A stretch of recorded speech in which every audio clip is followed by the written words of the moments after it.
குருவே சரணம். எல்லோருக்கும் நமஸ்காரம். நாம் இந்த பதிவில் செவ்வாய் மேஷ லக்னத்துக்கு ஒவ்வொரு ஸ்தானங்களையும் இருந்தால் எப்படிப்பட்ட பலனை கொடுக்கும் அப்படிங்கிறதான் பார்க்க போகிறோம். மேஷ ராசி மேஷ லக்னம் பொறுத்த வரைக்கும் செவ்வாய் மேஷத்தில் ஆட்சி பெறக்கூடிய ஒரு இடம். அதுபோல் விருச்சிகத்திலையும் அவர் ஆட்சி பெறுகிறார்.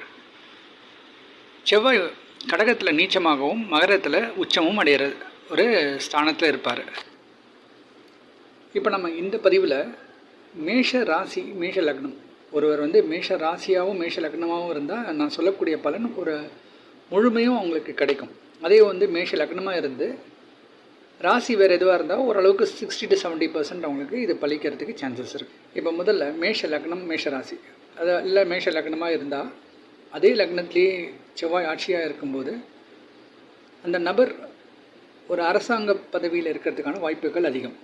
அதுபோல் ஒரு சிலருக்கு ஆர்மி நேவி இந்த மாதிரி ஒரு இடங்களில் நல்ல ஒரு தலைமை பொறுப்பு கிடைக்கிறதுக்கான வாய்ப்புகளும் இருக்கும். சூரியனோட அமைப்பை பொறுத்து இது மாறுறதுக்கு சான்ஸ் இருக்குது. பெண்களாக இருந்தால் கூட காவல்துறையில் வேலை செய்யறதுக்கான ஒரு யோகமும் இருக்கும். ஒரு சில பேர் அரசாங்க சம்பந்தப்பட்ட ஒரு மருத்துவமனையில் மருத்துவராக இருக்கக்கூடிய ஒரு சூழல் இருக்கும். தன்னுடைய தைரியத்தையும் தன்னம்பிக்கையும் வெளிப்படுத்தக்கூடிய ஒரு சூழல் அவங்களுக்கு எப்போவுமே இருக்கும். ரொம்ப தைரியசாலியாக இருப்பாங்க. எப்படிப்பட்ட ஒரு பிரச்சனைகளும் துணிச்சலோடு அவங்க சந்திக்கக்கூடிய ஒரு நபராக இருப்பாங்க. அதே செவ்வாய் 2ஆம் இடமான ரிஷபத்தில் இருக்கும்போது பேச்சில் கொஞ்சம் கோபம் அதிகமாக வெளிப்படும். எப்போ பார்த்தாலும் எரிச்சலாக பேசுவாங்க. எல்லாருக்கிட்டையும் கொஞ்சம் கடுமையாக நடந்துப்பாங்க. ஒரு சில ஸ்ட்ரிக்ட் ஆஃபீஸர்ஸ் இப்படிப்பட்ட அமைப்பில் இருந்தால் அவங்களுக்கு அது ஒரு வகையில் நல்லது.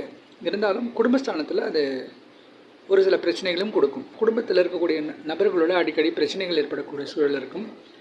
கணவன் மனைவிகளில் கூட சில நேரங்களில் சில கருத்து வேற்றுமை வரும். அதே சமயத்தில் நண்பர்களாலோ தன்னுடைய பார்ட்னர்ஸாலோ இல்லையோட தன்னுடைய மனைவி, இந்த ராசியில் ஒரு கணவன் இருந்தால் தன்னுடைய மனைவியாக இருந்தால் தன்னுடைய கணவன், இவங்களால் ஆதாயமும் கிடைக்கும். இப்போ இதே செவ்வாய் 3ஆம் இடமான மிதுனத்தில் இருக்கும்போது ரொம்ப வேகமாக இயங்குவாங்க. ரொம்ப ஃபாஸ்ட்டாக வேலை செய்யக்கூடிய பர்சனாக இருப்பாங்க. ஒரு சில பேர் ஸ்போர்ட்ஸில் கோச்சாக இருப்பாங்க.